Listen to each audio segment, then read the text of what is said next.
ኦኬ ግዕዝ ይሰማል?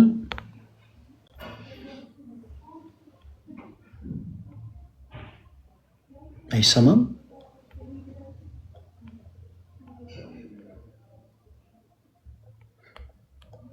ግዕዝ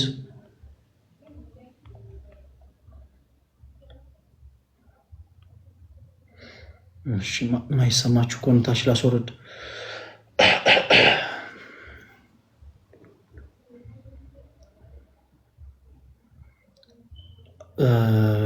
ኮሜንት አይዘጋም የኔ ተወዳጆች።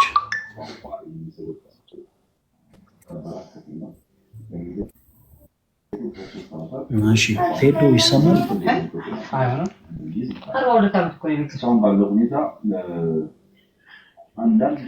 ይህ እባካችሁ ገስ መቀበል ላቆሙ። ኧረ በጌታ ተው ጋይስ። ኦኬ አንድ ጊዜ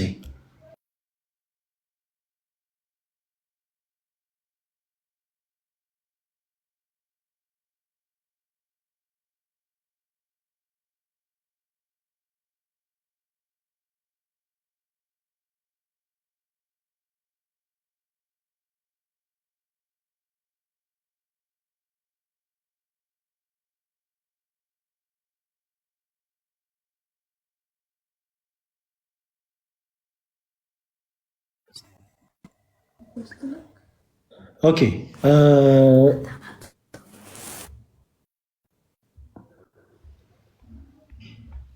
ሰዎችን እያስገባው ነው። ፕሊስ እንዳንቀያየም እሺ። በቃ እባካችሁ የኔ ተወዳጆች እንደምትወዱኝ አውቃለሁ፣ እንደምታከብሩኝ አውቃለሁ።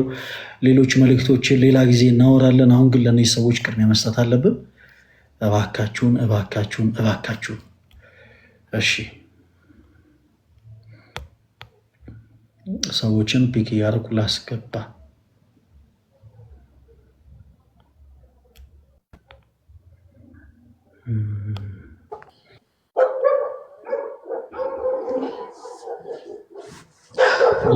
የአብነት የሚል አካውንት ይሰማል? አውራ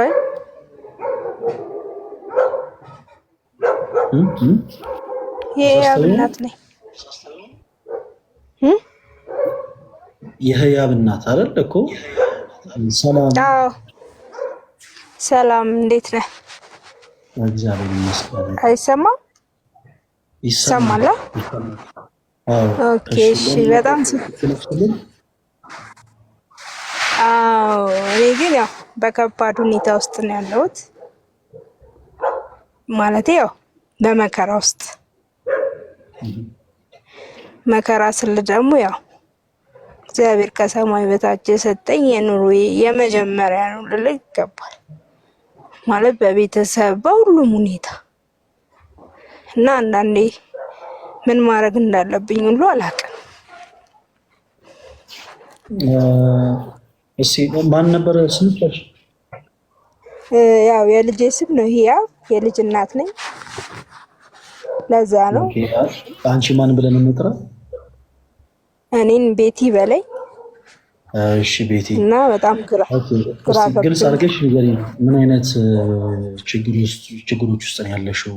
አሁን እኛ እዚህ በቻልነው አቅም እዚህ ውስጥ ያሉት ወንድሞቻችን ገብተው በክርስቶስ ኢየሱስ ቃል ካሉበት መከራ፣ ካሉበት መጥፎ ልምምድ፣ ካሉበት መጥፎ የሆነ ሁኔታ ነፃ እንዲወጡ ነው በቻልነው አቅም እንዲህ አይነቱ መርሃ ግብር የጀመርነው እና ቤቲ ያለሽበት ጉዳይ ምንድን ነው? ምን አይነት ከባድ ሁኔታ ውስጥ ነው ያለሽው? መጥፎ ልምምድም ከሆነ ምን አይነት መጥፎ ልምምድ ውስጥ ነው ያለሽው? እሱን ነገር እስኪ በደንብ አድርገሽ ንገሪኝ። ያው አንደኛ በስራ በጣም መከራ ፈተና ይበዛብኛል። ሁለተኛ በኑሮ በከባድ ሁኔታ ውስጥ ከቤተሰብ ጋር ብዙ አይደለሁም፣ ብቻዬን ነኝ። ማለት በቃ አላውቅም። አንዳንዴ ለምን እንደሆነ ሁሉ አይገባኝም። የምኖረው ለልጄ ስል ይመስለኛል።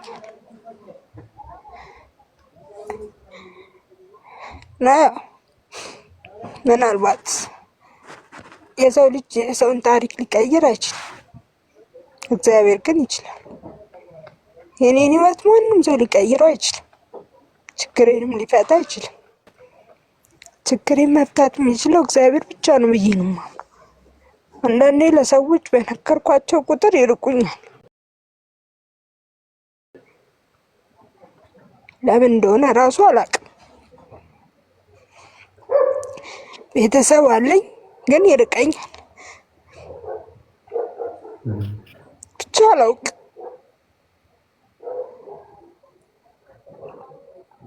ምን ማድረግ እንዳለብኝ። አታልቅሽ፣ አይዞሽ። እሺ፣ በመጀመሪያ ስላወቅንሽ ስላገኘንሽ እጅግ በጣም ደስ ብሎናል። ላደምጥሽ የፈለግኩበት ትልቁ ሪዝም ምንድን ነበር? ያው መጥፎ ልምዶች ውስጥ በጣም መጥፎ አይነት መንገዶች ውስጥ እየተጓሽ ያለሽ እህት መስለሽ ነው እና እንዲህ አይነት ችግሮች እውነት ለመናገር እጅግ በጣም በጣም ብዙ ሰው ጋር ያሉ ችግሮች ናቸው። ምን አለ መሰለሽ ቤቲ፣ በጣም ከባድ ጊዜያቶችን እያሳለፍሽ ነው። ይሄ በጣም ግልጽ ነው። በተለይ እናት ሆነሽ፣ በዛ ላይ ደግሞ የልጅ እናት ሆነሽ አይደል? ልጅ ወልደሽ እናት ሆነሽ ሴት ሆነሽ በስራ ከባድ ፈተና ውስጥ መግባት፣ ዙሪያሽ ያሉ ቤተሰቦችሽ ደግሞ በእነሱ ፊት መነሳት፣ ዙሪያሽ በምታውቂያቸው ሰዎች በጣም ፊት መነሳት እጅግ በጣም በጣም ከባድ ነገር ነው። ሰው ብዙ ጊዜ የሚከፋው የሰው ልጅ ፊቱን ሲያዞርበት ነው። ቤትሻ፣ አንድ ማስተዋል ያለብሽ ነገር ግን በአንቺ ላይ ፊቱን የሚያዞር አምላክ የለሽም። እሺ፣ በአንቺ ላይ ከሁሉ በፊት ማወቅ ማለት ያለብሽ ነገር ያ ነው። በአንቺ ላይ በልጅሽ ላይ ፊቱን የሚያዞር አምላክ የለሽም። ብዙ ሰዎች የሰውን በነገራችን ላይ ለሆኑ እነዚህ አሁን ፊታቸውን አዞሩብኝ ፊት ነሱኝ የምትያቸው ሰዎች በአጠቃላይ ለሆነ ሰው እንትናዬ እገለዬ ሲሉ ልትመለከች ይችያለሽ። ብዙ ጊዜ በዚህ ምድር ላይ ያለን ሰዎች በአጠቃላይ የሆነን ሰው እንትናዬ የምንለው እስካለው ድረስ እስካገኘ ድረስ የሆነ ነገር እስከሆነ ድረስ። ከዛ ውጭ ግን አለረለ ዝናው፣ ሀብቱ፣ ጤና ሁሉም ነገር ሲጠፋ እነዚህ ሰዎች በአጠቃላይ አብረው ጠፊዎች ናቸው። በአንቺ ግን በደስታሽን ጊዜ፣ በሀዘንሽን ጊዜ፣ በከፋሽ ጊዜ ማንም ሰው ሳይሰማሽ ባለቀሸባቸው ጊዜያቶች ሁሉ ፊቱን የማያዞርብሽ አምላክ አለሽ ቤት እና ምንም አይነት ምክር ልመክርሽ አይደለም። አንቺ የምትመከሪ ሰው አይደለሽም።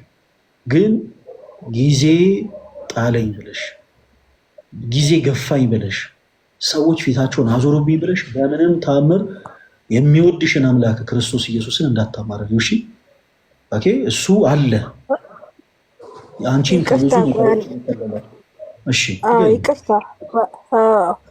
አሁን ቅድም ያልከው ራስን ማጥፋት፣ ሴተኛ አዳሪ መሆን ማለት ከየት ነው የሚመጡት? ከእንደዚህ አይነት ነገር እኮ ነው የሚመጣው አይደል? አሁን እኔ ልጄን ለማሳደግ ስል እንደዚህ አይነት ነገር ውስጥ ብገባ ማን ነው ተጠያቂው? እኔ ነኝ ማለት። አንዳንዴ ሰው አማራጭ ሲያጣ ነው እንደዚህ አይነት ህይወት ውስጥ የሚገባው አይደል? እና እንደዚህ አይነት ህይወት ውስጥ ብገባ አለመግባቴንስ ማለት አሁን እንደዚህ ብዬ አለመናገር እንጂ አለመግባቴንስ ማን ያውቃል? አሁን አንተ መከራ በሚለው ነው እንጂ ያዝከው። እንደዚህ አይነት ኃጢአቶች እኮ ደፍረን አናወራቸውም አይደል? አንናገራቸው። ለምን ታውቃለህ? ህይወትንና ራስንም ለማጥፋት ቢሆን ሰው እንደዚህ አንዳንድ ያው በእርግጥም እግዚአብሔር ልጅ ሲሰጠን የመኖር ትርጉምን እንድንጀምር ይሆናል አይደል? እኛ ራሳችን ስለፈለገን። ግን አሁን እንደዚህ በሴተኛ መኖር ካልቻልኩ አሁን ቢከብደኝ ሁሌ ባላደርገው ገንዘብ ለማግኘት ስል ላደርገው እችላለሁ። ተጠያቂው ማን ነው? ማለት እኔ ከአቅሜ መቼም የሰው ልጅ ከአቅሙ በላይ ሲሆን እንደዚህ አይነት ህይወት ውስጥ የሚገባው አይደል? እና በጣም ግራ የሚገባኝ አንዳንዴ ሳስበው በእኔ ህይወት ውስጥ ማን ነው የሚጠየቅበት? መልስ እፈልጋለሁ። መልካም ቤትሻ፣ ጥሩ ጥያቄ ነው የጠየቅሽው። እኛ በጣም በችግሮች ውስጥ አልፈን ተርበን ተጠምተን ደክመን ወጥተን ወርደን ከባባድ የሚባሉ ነገሮች ደርሰውብን በተራብን ጊዜ በጠማን ጊዜ አማራጮች ስናጣ ራሳችንን ብናጠፋ ስጋችንን ብንሸጥ ለዚህ ሁሉ ተጠያቂው ማን ነው? የሚል ነገር ነው የጠየቅሽኝና ቤትሻ ባጭሩ ለዚህ ሁሉ ተጠያቂ የምንሆነው እኛው ራሳችን ነን። ሁሉን ነገር በደንብ አድርገሽ አዳምጪኝ እሺ ቤቲ፣ በደንብ አድርገሽ አዳምጪኝ። የኛ ነፍስ ከምንም ነገር ጋር አትወዳደርም። ምክንያቱም ለእያንዳንዳችን የሰማይ አምላክ የሆነው አባታችን የእምነታችን ጀማሪና ፈጻሚ የሆነው ክርስቶስ ኢየሱስ ዋጋ ከፍሎልናል። በመስቀል ላይ ተሰቅሎ ስጋውን ቆርሶ ደሙን አፍስሶ ዋጋ ከፍሎልናል። ምንም አይነት መከራ ቢደርስብን እርሱ ከከፈለልን ዋጋ ጋር አይነጻጸርም። በጣም በነገራችን ላይ ሰው አንደበት አውጥቶ አለመናገሩ እንጂ በየቤቱ ሁሉም በውስጡ የያዘው ብዙ ችግር አለ። ተወዳጆች፣ በነገራችን ላይ ሰዎች ስለለበሱ አይደለም፣ ሰዎች ስላጌጡ አይደለም፣ ሰዎች የሆነ ውድ የሆነ ሌክዠሪ የሆኑ ነገሮችን ንብረት አድርገው ስለያዙ አይደለም። የምትመለከቱት ምድራዊ የሆነ ሰው በአጠቃላይ ሁሉም እንደየአቅሙ በየቤቱ ያለው በጣም ብዙ ገመና አለው፣ በጣም ብዙ አይነት ችግር አለበት። ከዛ ችግር ግን ልንርቅ የምንችለው ልንሸሽ የምንችለው ኃጢአትን በኃጢአቱ ወይም ደግሞ ስህተትን በስህተት አጣፍተን አይደለም ነው ቤቲ። በቃ መረዳት ያለብሽ ትልቁ ነገር ያ አንድን የሆነን ችግር ፊክስ ልናደርግ የምንችለው ልናስተካክል የምንችለው ስህተትን በስህተት በማጣፋት አይደለም። ስህተትን በስህተት በማጣፋት አይደለም። ትልቁ ነገር እያንዳንዱ ክርስቲያን የተጋድሎ ህይወት ያስፈልገዋል። ምን አለ መሰላችሁ፣ እኔ ከራሴ አንድ ተሞክሮ ልንገራችሁ ቤቲ። እስኪ ምናልባት የተወሰኑ ሀሳቦችን አንቺ የምታገኝበት ከሆነ እኔ ከዚህ ቀደም በጣም ገና ይሄ ልጅ በነበርኩበት ሰዓት ላይ ከኢትዮጵያ ለመውጣት ከሀገር ቤት ለመውጣት የሩጫ ህይወትን ጀምሬ ነበረ እና በሩጫ ህይወት በጣም ብዙ ጊዜ ለፍቻለሁ፣ ደክሜያለሁ፣ በጣም ብዙ ገንዘብ አውጥቻለሁ እና ሁሉንም ማሟላት ያለብኝን ነገር ካሟለው በኋላ ቅድም እንዳልኳችሁ ቀድሞም አላማዬ ምንድን ነበር? ከሀገር መውጣት ነው። እዚህ ምንም ተስፋ የለኝም ብዬ ነው የማስበው። እዚህ ምንም ተስፋ የለኝም፣ ምንም ነገር የለኝም፣ ምንም ሰርቼ ልለወጥ አልችልም፣ ምንም ላገኝ አልችልም፣ የሚረዳኝ ሰው የለም ብዬ ነው። ከሀገር ካልወጣው ልበላ አልችልም፣ ልኖር አልችልም፣ ልሰራ አልችልም። እና ይህንን አስቤ ያልዞርኩበት ቤተክርስቲያን የለም ተወዳጆች፣ ያልዞርኩበት በቃ ስለት ያልተሳልኩበት ቦታ የለም። በየገዳሙ በሄድኩበት ቤተክርስቲያን ሁሉ እግዚአብሔር አምላኬን ይህን ነገር እንዲያሳካልኝ ደጋግሜ ለመንኩት። የማይደርስ የለም። አንድ ሀገር ኢንቪቴሽን መጥቶልኝ ሄጄ መወዳደርበት አጋጣሚ ይመጣና ፕሮሰስ ለመጀመር ወደ አንድ ኤምባሲ ጎራ ላለው እዛ በጣም ብዙ ከለፈኝ በኋላ በጣም የሚገርማቸው ነገር ከኔ ጋር ያሉ ሰዎች በአጠቃላይ ቪዛ ተመቶላቸው ቪዛውን አግኝተው ወደዛ ሀገር ለመሄድ ለመወዳደር ያው ፕሮሰሳቸውን ጨርሰው ይመለሳሉ። እኔ ግን በፍጹም ቪዛ አይሰጥም ተብዬ ተመለስኩ። ክርስቲያኖች የዛን ቀን እስጢፋኖስ ቤተክርስቲያን መሬት ላይ እንዴት እየተንከባለልኩ እንዳለቀስኩ ያስታውሳል። እግዚአብሔር አንተ የለህም ብዬ ማለት ነው። የለህም እያልኩት ያለሁት ለምን እንደሆነ ገብቷቸዋል። እኔ ያሰብኩትን ስላላደረገልኝ፣ እሱ ያሰበልኝን ስላላደረገልኝ አይደለም። እግዚአብሔር ያሰበልኝንማ ይኸው አድርጎልኛል። እኔ ያሰብኩትን ግን ስላላደረገልኝ እግዚአብሔር የት ነው ያለው? በቃ አንተ የለህም እያልኩኝ ስለ እውነት መሬት ላይ እየተንከባለልኩኝ ያልቅሻለሁ፣ እምቤን አፍስሻለሁ፣ ድምፄን ከፍ አድርጌ ማለት ነው። ሰው ይየኝ አይየኝ ሳልጨነቅ በቃ በጣም ጮክ ብዬ ድምፄ እየተሰማ በዛ መቅደስ ስር ሆኜ ያልቅሻለሁ። ግን ያንን ጩኸቴን ሰምቶ እግዚአብሔር ዝም ብሏል። ያንን ጩኸቴን ሰምቶ እግዚአብሔር ዝም ያለው ጨካኝ አባት ሆኖ አይደለም። ያንን ጩኸቴን ሰምቶ እግዚአብሔር ዝም ብሎ ያሳለፈው እርሱ እኔ ላይ የሚጨክን አምላክ ሆኖ አይደለም። ክርስቲያኖች የሚጨክን አምላክ ሆኖ አይደለም። በሰቀሉት ላይ እንኳን የጨከን አምላክ የለንም። ንስሐ የሚገቡበትን አርማ ዘመን የሰጠ አምላክ ነው ያለን። እርኩስ ምራቃቸውን ሲተፉበት፣ በጥፊ ሲጸፉት፣ በጅራፍ ሲገርፉት፣ የእሾህ አክሊል ሲደፉበት 13 አይነት ሕማም እንዲቀበል ያደረጉትን ነፍሳት እንኳ ክርስቶስ 40 ዓመት የንስሐን እድሜን የሰጣቸው። እኛ ላይ የሚጨክን አምላክ የለን። እነዛን ሁሉ እንባዎቼን ግን ሳፈስ፣ ስጮህ፣ ወደ እርሱ ሳለቅስ፣ ሳነባ ጌታዬ ሆይ የት ነው ያለኸው ስለው ልክ እነዛን ሁሉ እንባዎቼን በአጠቃላይ ክርስቶስ ሳይቆጥራቸው ቀርቶ አይደለም ዝም ያለኝ፣ ግን ለእኔ የሚገባውን ነገር እርሱ ያውቃልና ዝም ማለት ባለበት ሰዓት በቃ ዝም ማለት። እነዛ ሁሉ ነገሮች ካለፉ በኋላ ብዙ ነገሮች ደረጃ ሆነው በጣም የሚገርማችሁ ነገር እነዚያ የሄድኩባቸው ቦታዎች ሁሉ የገባሁበት የሩጫ ህይወት ሁሉ ሳይቀር ጎራ ያልኩባቸው መንገዶች ሁሉ ሳይቀሩ ደረጃና መንገድ ሆነውኝ ዛሬ ላለሁበት ደረጃ በቃ እግዚአብሔር የተመሰገነ። ዛሬ የክርስቶስ ኢየሱስን ቃል ለሰዎች አካፈላለሁ። ሌላውን ተዉት፣ ክርስቶስ በእኔ ህይወት ያደረገውን ነገር ተዉት። ዛሬ የእርሱን ቃል ግን አንደበቱን ሰጥቶኝ አንደበተ ርቱዕ ሆኜ ለሌሎች ሰዎች አካፍላለሁ። በእርሱ በክርስቶስ ኢየሱስ ቃል ሰዎችን የሚያጽናኑ ቃሎችን እናገራለሁ። በማን ጸጋ? በማን ኃይል? በእግዚአብሔር ኃይል። ያኔ እንደዛ ሳነባ፣ ያኔ እንደዛ ስጮ እየሰማኝ ጸጥ ያለው የዛሬዋን ቀን እሱ ስለሚያውቃት ነው። ቤትዬ አንቺ ስትጮሂ፣ አንቺ ስታለቅሺ ማንም ሳይሰማሽ ብርድ ልብስ ውስጥ ገብሰሽ ስቅስቅ ብለሽ ስታለቅሺ እያንዳንዷን እንባሽን ክርስቶስ ሳይቆጥራት ቀርቶ እንዳይመስልሽ። ግን መልካም የሆነ ነገር ሊያመጣ ሲል ክርስቶስ ሁላችን ይፈተናል፣ እንፈተናለን። እንኳን ክርስቲያን ወርቅ ራሱ በሳት ይፈተናል። ወርቅ ሲወጣ ሁላችሁም ታውቃላችሁ አይደል? ወርቅ ሲወጣ ከጭቃ ጋር ከድንጋይ ጋር ከብዙ ነገር ጋር ተቀላቅሎ ነው የሚገኘው። ያ ወርቅ በውስጡ ያለው ነገር በአጠቃላይ በመጀመሪያ እንዲጣራ በመጀመሪያ በውሃ ይታጠባል። በውሃ የታጠበ ወርቅ ደግሞ ሲቀልጥ ምናልባት በተለያዩ አይነት ምድራዊ የሆኑ ስርዓቶች የተለያዩ አይነት ሚነራሎች ተዋህደውትም ከሆነ እነዛ ለመለየት ደግሞ በጣም ከባድ በሆነ ሰዓት ይግላል፣ ይቀልጣል። ቀልጦ እንደ አዲስ ይቀጠቀጣል። ወርቅ እንኳን ይህ ሁሉ ፕሮሰስ አልፎ ነው። እኛ ደግሞ በክርስቶስ ኢየሱስ የምናምን ነፍሳት በአጠቃላይ ገና በጣም ብዙ ፈተኖች እንፈተናለን። ክርስቶስ ለትልቅ ክብር ሲመርጠን እንፈተናለን በብዙ ነገር። በመጀመሪያ ማስተዋል ያለብን ነገር ቤቲ፣ አንድ ስህተት በሌላ ስህተት አይስተካከልም። አንድ ስህተት በሌላ ስህተት አይጣፋም። ባይሆን ግን መርሳት የሌለብን ነገር እያንዳንዱ እንባችንን የሚቆጥር አምላክ አለን። ጊዜዋ ስትደርስ ጠብቁ፣ ሁሉን በሁሉ አድርጎ የሚጠር አንድ ነገር ሲባል ሰምታችሁ ታውቃላችሁ? ምናልባት ለሁላችሁም እንዲሁም ሁሉም ነገር ለበጎ ነው ሲባል ሰምታችሁ ታውቃላችሁ አይደል? ሁሉም ነገር ለበጎ ነው። አሁን በጣም ችግር ውስጥ ያሉ ሰዎችን ሄዳችሁ አይዟችሁ ሁሉም ነገር ለበጎ ነው በትሏችሁ አይሰሟችሁ።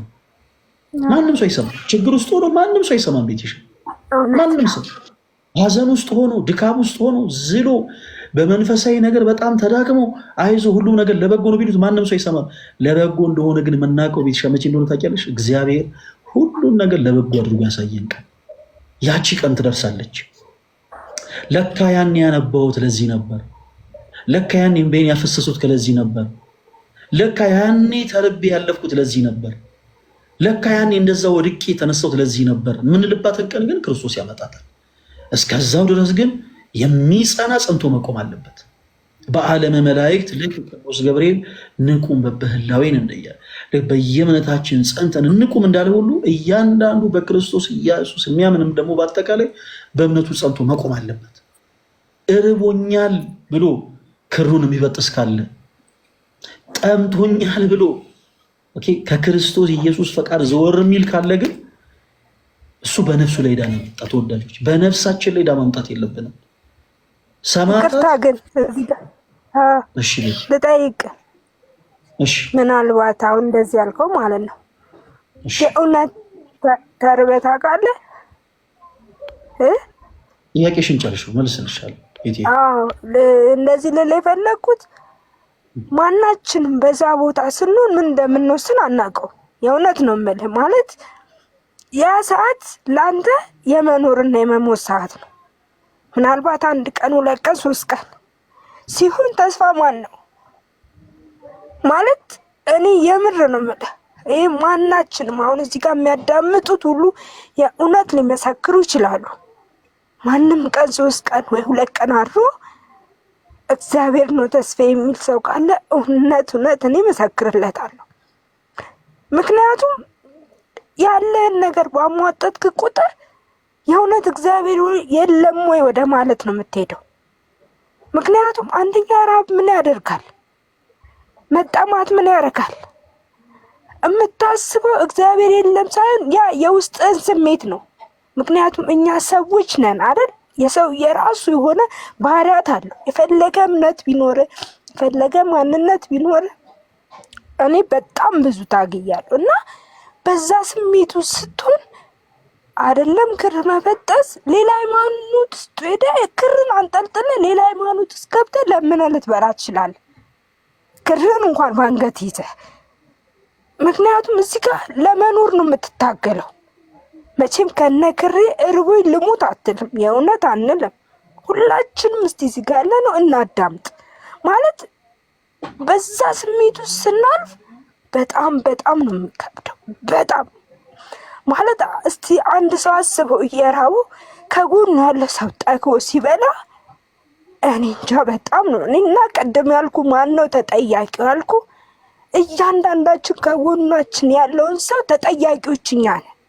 እኛ ጠግበን እየበላን ከጎናችን ያለው እየተራበ ራሱን ሲያማርር ኃጢአት ሲሰራ ሲሰርቅ ሲዘሙት እያየን እንሳለቅበታል። ለዚህ ነው ማነው ተጠያቂው? መጀመሪያ ከእግዚአብሔር በታች እኛ ከጎን ያለነው ሰዎች ተጠያቂዎች ነን። ያንን ሰው እኮ ቅርባችን አድርገን ማዳን እንችላለን። በገንዘብ፣ በጸሎት፣ በትምህርት፣ በሃይማኖት በቃ መመለስ ባለብን መንገድ ላይ መጀመሪያ እኛ ነን አቀርቡ ያለ ነው።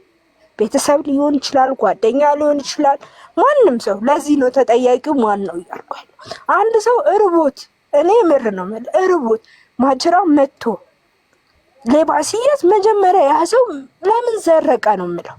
እርቦት ከሆነ ትክክል ነው በቃ። ምክንያቱም ለመኖር ማለት አይነ እያየ አትሞትም። ማንም ሰው እንዲህ ብሎ የምር እኔ አላቅም እንዲህ ብሎ የእውነት እኔ ከሬንሽ እሞታለሁ እንዲህ እኔ እንጃ የምንልበት ጊዜ አላቅም። እግዚአብሔር ጥንካሬውን ካልሰጠ ምን ካላለ የምንኖር ሰዎች አይደለን። እና እኔ አንዳንድ የምር ነው የምልህ በጣም ነው ግራ የሚገባኝ። ከራሴ ጋር ሁሉ ትግል ጀምራለሁ ያንን ነገር ላለማድረግ። ብድር ስጠይቅ እያላቸው ሲከለክሉ፣ ብዙ ነገር ስጠይቅ አቅማቸው እየቻለ እምቢ ሲሉ የምር ተስፋ የምትቆርጠው ያችን ሰዓት ነው። ምክንያቱም አንድ ሰው ተስፋ የሚሰጥ ትፈልጋለህ፣ ለእግዚአብሔር ማለት ለነፍሱ የሚኖር። እኛ ክርስቲያን ነን፣ እኛ ኦርቶዶክስ ነን፣ እኛ የእግዚአብሔር ሰዎች ነን። ግን ያንን ሰው በጸሎት እንኳን ለማገዝ ፈቃደኛ አንሆንም። ካሬ ትርጉሙ ምንድን ነው?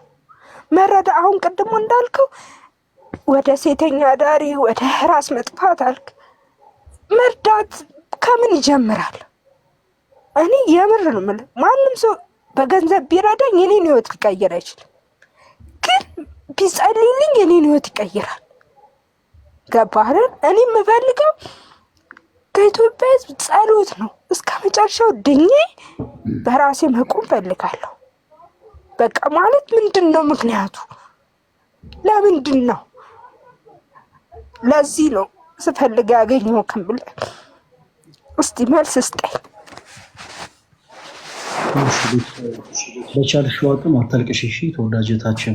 አይ ነው በጣም ከባድ ድምፅሽ ያስታውቃል። በጣም ከባድ የሆኑ ጊዜያቶችን እንዳሳለፍሽ፣ በጣም ብዙ ፈተናዎችን እንዳለፍሽ ያስታውቃል። እና ቤትሻዬ ፕሊስ አታልቅሽ። ምናልባት ለልጅሽም ቢሆን ያው ትንሽ ሊከብድ ይችላል። ማንኛችንም እናቶቻችን ሲያለቅሱ ማየት በጣም ይከብደናል። እና አታልቅሽ ቤትሻዬ። ጥሩ ሀሳብ ነው ያነሳሽው። ሰው አይችልም፣ ትክክል ነው። ስጋ ለባሾች ነው፣ ትክክል ነው።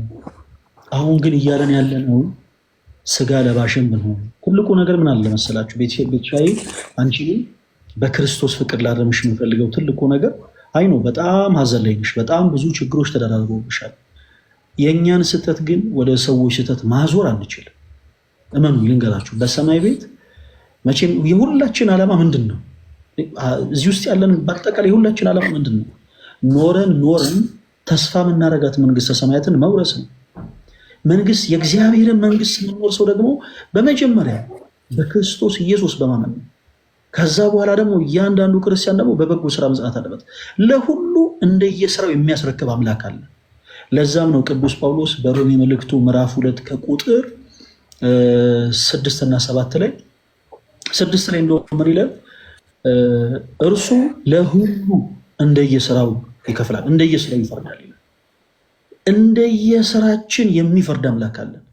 አሁን ማንኛቸው እንንተና እኮ እንደዚህ ስላደረጉ ነው እኔ እንትን የሆንኩት። አሁን ለምሳሌ ፈለገ አትናቴዎስ እንደው እንበልና የሰይጣን ጆሮ ይደፈን እግዚአብሔር አምላክ በቤቱ ያጽነው እና የሆኑ ሰዎች እኮ ስለገፉኝ ነው ከኢትዮጵያ ኦርቶዶክስ ተዋሕዶ ቤተክርስቲያን የወጣሁት ቢል ይሄ ከንቱ ጩኸት ነው። ኦኬ ክርስቶስን የሚያክልን አምላክ ለመካዴ የሆኑ ሰዎችን ተከሳሽ አድርጌ ማቆም አልችልም። ይሄ የኔ የራሴ ድክመት ነው። ሰዎች እየገፉኝ ነበረ፣ ግን ሰዎች እየገፉኝ አልነበረም ማለት ግን አይደለም። ለምሳሌ ሰዎች ገፍተው ሊሆን ይችላል። ሰዎች ብዙ ነገር አድርሰውብኝ ሊሆን ይችላል። በጣም ብዙ አይነት አሻጥር ሰርቶብኝ ሊሆን ይችላል። ነገር ግን እነርሱን ሁሉ እነሱንም እነሱ የሰሩትንም ሰንሰለት በጣጥሶ የሚጥል አምላክ ስላለኝ በእምነቴ ልጸና ይገባል። በዚህ ምድር ላይ ያሉ ወይ ሁለት ነገር ላስታውሳችሁ። የመጀመሪያው ለምሳሌ ቅርብ ጊዜ የተወሰኑ ዓመታት በፊት በሊቢያ በረሃ ላይ የታረዱ ሰዎች ታስታውሳላችሁ? በስለት አንገታቸውን ታርዶ ደማቸው የፈሰሱ ሰዎችን ታስታውሳላችሁ? ሁላችን የዚህ አይነቱ እምነት አለን ወይ? የዚህ አይነቱ ጽናት አለን ወይ? የለንም። እነዛ ሰዎች የደማቸው የፈሰሰው ለምንድን ነበረ? ከሁሉ በላይ መራብ አይደለም፣ መጠማት አይደለም፣ አንገትን በስለት እየታረዱ ስቃይ ውስጥ ነበሩ። ለተወሰኑ ደቂቃዎች ልክ በየቤታችሁ እንደምታርዷቸው በጎችና ፍየሎች የሲቃን ድምፅ እያሰሙ ሲሰቃዩና እጅግ በጣም ለመተንፈስ ሲቸገሩ ነበረ። የምታስታውሱ ከነበረ ማለት ነው። እነዚህ ሰዎች ወጣቶች ናቸው። ኑሯቸውን ለማሸነፍ ብለው የወጡ ኑሯቸውን ለማሸነፍ ብለው ቤተሰቦቻቸውን ለመርዳት ብለው ከሀገር ቤት የወጡ ሰዎች ነበሩ። ምንም አይነት መንፈሳዊ ህይወት የላቸው። እግዚአብሔር አምላክ እንዲህ አይነት ታሪክ ቀያሪ ነው። ሁላችሁም ፕሊስ በደንብ አዳምጡ። ጠዋት የተጠሩ አሉ ክርስቶስን ለማገልገል ወደ ክርስቶስ ኢየሱስ ለመቅረብ በጠዋት የተጠሩ አሉ ተወዳጆች። ከሰዓት የተጠሩ አሉ። ከሰዓት ደግሞ ከሰዓት የተጠሩ ማለት ከተወሰነ ጊዜ በኋላ ትዳር ኖሯቸው አግብተው ወልደው በዛ እድሜ ሌቭል ላይ ሆነው ወደ ክርስቶስ ኢየሱስ የሚጠሩ አገልግሎቱን የሚቀላቀሉ በህይወታቸው የክርስቶስ ኢየሱስን ወንጌል የሚሰብኩ ነፍሳት አሉ። በ11ኛው ሰዓት ደግሞ የሚጠሩ አሉ። በቃ በህይወታቸው መጨረሻ አካባቢ ደግሞ የሚጠሩ አሉ። እነዚህ ሰማዕታት የሆኑ ወንድሞቻችን በህይወታቸው በስተመጨረሻ ለክርስቶስ ኢየሱስ ሰማዕትነት የተመረጡ ነፍሳት ነበሩ። ከአንገታችሁ ማህተባችሁን ብቻ አውጡ ነው የተባሉት። ሁላችሁም በደንብ አዳምጡ። እነዛ ሰዎች የተባሉት ከአንገታችሁ ማህተባችሁን ብቻ ምን በሉ አውጡ ነበር የተባሉት። ከአንገታችሁ ማህተባችሁን ብቻ አውጡ ተብለው ማህተባችን አናወጣም የምናመልከው አምላክ ክርስቶስን አንክደውም ብለው ግን በዛ በሊቢያ በረሃ ላይ አንገታቸውን ለስለት አሳልፈው ሰጥተዋል። ልክ እንደ ቅዱሳን አባቶቻቸው። ትልቁ ችግር ምንድነው መሰላችሁ? እናንተ ከዚህ ቀደም የምትሰሟቸው ቅዱሳን የሆኑ ሰዎች ስለ ክርስቶስ የተጋደሉትን ተጋድሎ በዚህ ዘመን ያሉ ሰዎች መጋደል የማይችሉ ይመስላችኋል። ክርስቲያን የሆናችሁ ወንድሞች ሁላችሁም ልታስሉ የሚገባው ነገር በዘመነ ሰማዕታትም ጭምር ይሁን በእያንዳንዱ የክርስትና ታሪክ ላይ ቅዱሳን የተጋደሉትን ተጋድሎ ልንጋደል ዘንድ ነው። እኛ ክርስቲያን የሆኑ ልክ ክርስቶስ ዙፋኑን ክብሩን ትቶ የሰውን ልጅ ከወደቀበት ማንነት ለማንሳት ከፈሰሰበት የኃጢአት ቅባት አጥቦ ለማንጻት ሰው ሆኖ መጥቶ ክብሩን ዝቅ አድርጎ የሚፈራ ኃያል ግሩም ሆኖ ሳለ ስጋን ለብሶ በምድር ተመላልሶ የሰውን ልጅ ከዲያብሎስ ባርነት ነፃ እንዳወጣ ሁሉ እኛም ደግሞ ስለ እርሱ ብዙ ነገርን ትተን እንከተለዋለን። ኦኬ። ስለዚህ መከራን የሚፈተኑ ብዙ ሰዎች አሉ። ይህን እንድታውቂው ያክል ነው። እና በዚህ ዘመን አሁን እኛ እንደው መራብ እንችላለን ወይ? እግዚአብሔር በሚያውቁ በፍጹም ቤትሽ አንችልም። መጠማት እንችላለን ወይ? አንችልም። ማንም ሰው መራብን መጠማትም አይችልም። እችላለሁ ብሎም እንትን ውስጥ ሊገባ የሚችል ይሆናል አይደለ? ምንድን ነው የሚባለው? ድርድር ውስጥ ሊገባ የሚችልም ሰው የለም። ይሄ በጣም ከባድ ፈተና ነው። ቀላል ፈተና ነው አይደለም። ቤትሻ መረዳት ያለብሽ ነገር ግን ሁሉን የሚያሳልፍ አምላክ አለሽ። ቤትሻ እነዚህን ታይሞች ሁሉ አልፈሽ መሻገር የምትፈልጊ ከሆነ አንድ ነገር ብቻ ልታረጊ፣ እኔ በክርስቶስ ፍቅር በወንድምነት አንድ ነገር ብቻ ልጠይቅሽ። ዙሪያሽ ያሉ መልካም የሆኑ መጥፎ የሆኑ ሰዎችንም እርሻቸው። መልካም የሆኑ ሰዎችንም ተመልክተሽ መልካምነታቸውን አይተሽ ልክ የቆሰለች አህያ ማር ጭና ብትመጣ ቁስሏን ተጸይፈን ማሩን እንደምንበላ ሁሉ መልካም ከሆኑ ሰዎች መልካምነታቸውን፣ መጥፎ የሆኑም ሰዎች ደግሞ መጥፎነታቸውን ተመልክተን እኛ ወደፊት እንጓዝ። እንደ ሎጥ ሚስት ወደኋላ እንመልከት። በእንደዚህ አይነት ከባድ ፈተናዎች ውስጥ ስንሆን እባካችሁን ሁሉ የሚያስችለውን በቃ ሁሉን ሊያስችለን የሚችለው ክርስቶስን እንመልከተው። ቤትሻ ክርስቶስ ሁሉን ያስችላል። ለምሳሌ በድንጋይ መመታት ሰው ይችላሉ? አይችልም። በአንድ ድንጋይ ሰው መመታት ይችላሉ? አይችልም። ግን ክርስቶስ ያስችላል። እነ እስጢፋኖስ ችለውት ነበር፣ ክርስቶስ አስችሏቸው። በሰይፍ መቀላት አሁን ሰው እንሂድና በሰይፍ እንቀላ ብንል እንችላለን? አንችልም።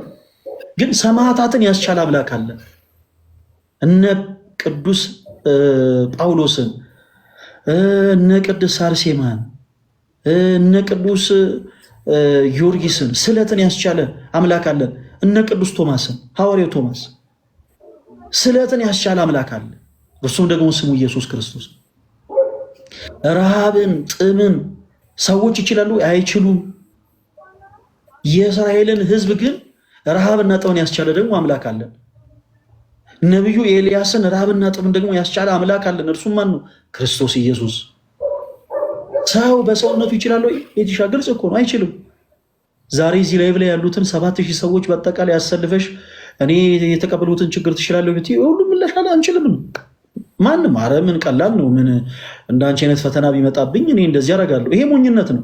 ታስታውሱ ከነበረ የዛሬ ስንት ጊዜ የሆነ ሬዲዮ ፕሮግራም ላይ የሆኑ ሰዎች ትዳር ታሪክ ይቀርብና እሷ እንደዚህ ያደረገች እሱ ደግሞ እንደዚህ ያደረገ እና እንደው እናንተ ብትሆኑ ምን ታደርጋላችሁ ተብሎ ፕሮግራሙ ነው ይቀርባል። እና የተለያዩ ሰዎች እኔ በሆን እንደዚህ ያደርግ ነበር ይላል። እና የተለያዩ ሰዎች ደግሞ ከነሱ ተሞክሮ ሰምቶ የሆነ ውሳኔ ለመወሰን ይላሉ። በጣም ስህተት ነው። እውርን እውር ሲመራው ይባላል። በመጀመሪያ ማንም በቆምበት ቦታ ላይ ሊቆም አይችልም። ማንም የማንንም ፈተና ጸንቶም ሊቋቋሙ አይችልም። ይሄ በፍጹም ውሸት ነው። ነገር ግን ከባድ የሆነ ፈተና ሲመጣብን እናስተውል።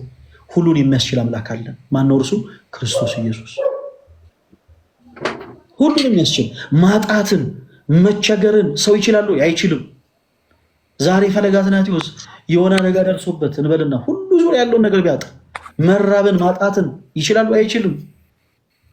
ፈለገ አትናቴዎስ አይደለም እዚህ ላይ የሚከታተሉ ነገ ከነገ ወዲያም ይሄንን መልእክት የሚያዩ ሰዎች በአጠቃላይ በጣም መራብን፣ በጣም መጠማትን፣ በጣም መቸገርን፣ በትንሹም ማጣትን፣ በትንሹም መቸገርን ይችላሉ? አይችሉም። ግን ችግር ቢመጣ፣ መራብ ቢመጣ፣ ማጣት ቢመጣ የሚያስችል አምላክ አለ። ማን ነው? እርሱ ክርስቶስ ኢየሱስ። የኢዮብን ታሪክ አስታውሱ ክርስቲያኖች ባካቸው። አንዳንድ ጊዜ በመጽሐፍ ቅዱስ ላይ የተቀመጡትን ሀሳቦች የታሪክን ክፍሎች እንደ ተረት ተረት አይታችሁ አትለፏቸው።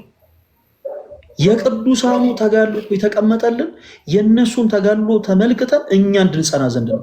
በዚህ ዘመን ምሳሌ የሚሆንን ሰው ስለሌለ፣ በዚህ ዘመን ለእኛ ምሳሌ ሊሆን የሚችል ሰው ስለሌለ የቅዱሳኑ ታሪክ አለ።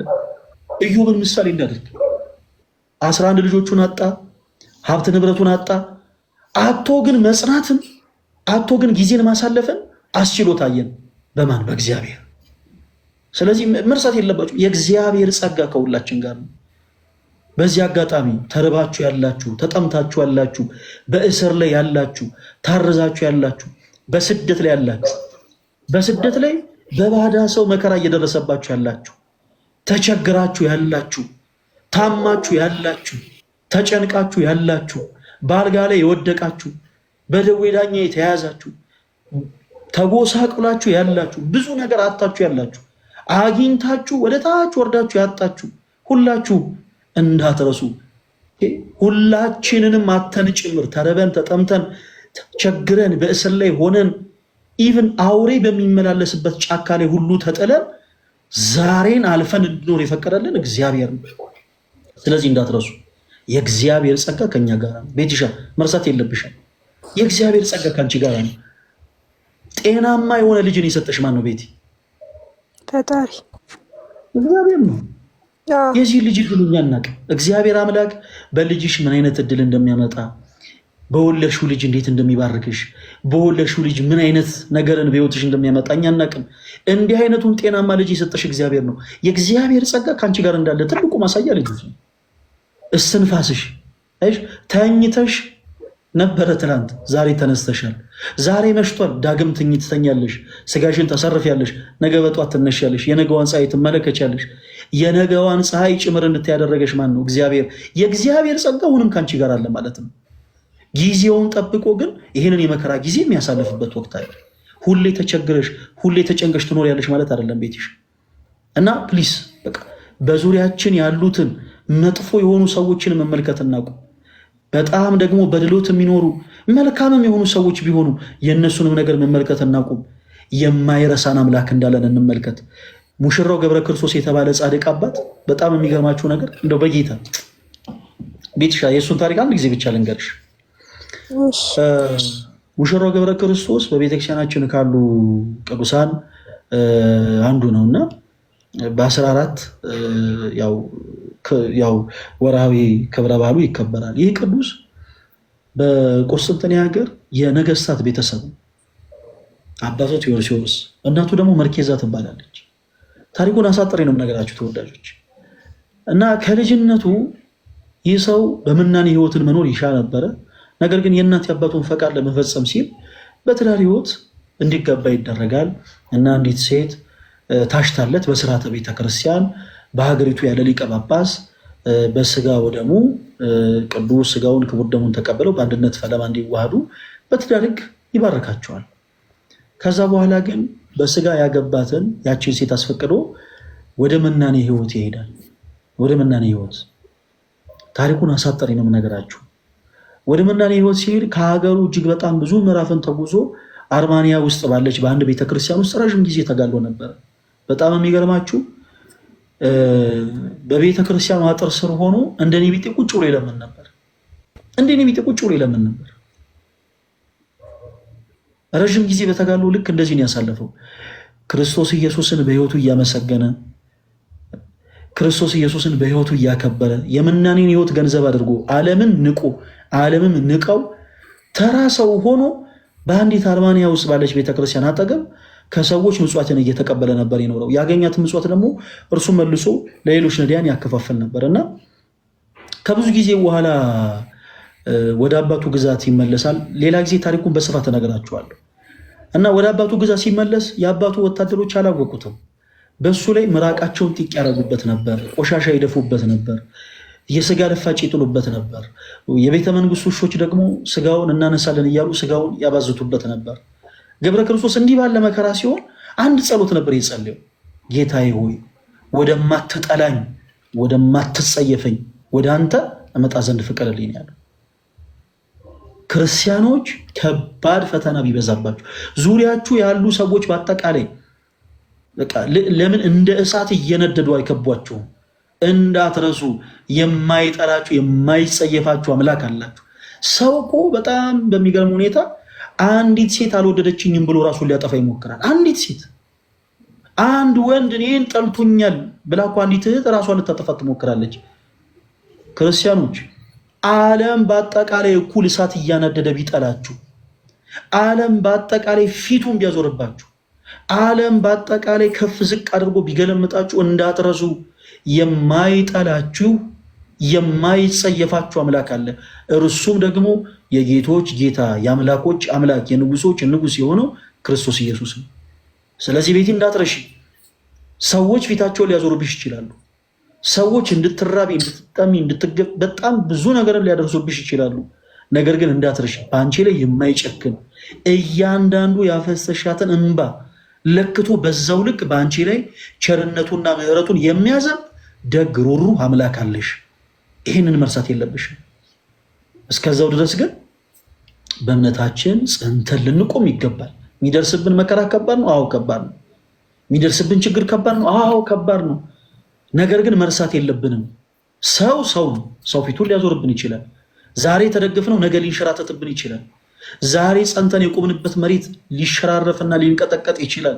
ክርስቶስ ግን ጽኑ የሆነ አለት፣ ምንም ነገር ሊለውጠው የማይችል ምንም ነገር ሊያናውፀው የማይችል ትልቁ አለታችን ነው ክርስቶስ። ስለዚህ እርሱን እንደገፍ። ቤትሻ ከዚህ በኋላ በከንቱ እንዳታፈሺ። በመጀመሪያ ደረጃ እዚህ ውስጥ ያላችሁ ኦርቶዶክሳዊ ሆናችሁ ፕሮቴስታንት ሆናችሁ እህቶች፣ ወንድሞች በአጠቃላይ ሁላችሁ እህታችን ቤቴን እንድታግዟ ትፈልጋለሁ። ቅድም እሷም ስትል እንደነበረው አንዳንድ ጊዜ አጠገባችሁ ሰው ተርቦ እያደረ እናንተ ጠግባችሁ መብላታችሁን ልትታዘቡት ይገባል። ክርስቲያኖች ስለ እውነቴን ነው የምላችሁ። አጠገባችሁ ሰዎች በጣም በብዙ መከራ እየተሰቃዩ የናንተን ደግሞ ዝም ብሎ እንደው ሁሉን ነገር በሳቅና በፌሽታ አሳልፎ ማለፍን በጣም ልትታዘቡት ይገባል። ክርስቲያኖች ዛሬ የምታደርጓት መልካም ስራ ለነገ ለእናንተው ብድር ነች። መልካም ስራን የሚሰራ በአጠቃላይ ለክርስቶስ እያበደረ እንደሆነ ማወቅ መረዳት አለበት። ቤቴ ቅድም ጠይቃኝ ነበረ፣ ተርበህ ታውቃለህ ወይ ተጠምተህ ታውቃለህ ወይ ብላ። ብዙ ነገር በነገራችሁ ደስ ባለኝ። ክርስቲያኖች ከዚህ ቀደም ታስታውሳላችሁ። ይህን ብቻ ነገር ልንገራችሁ።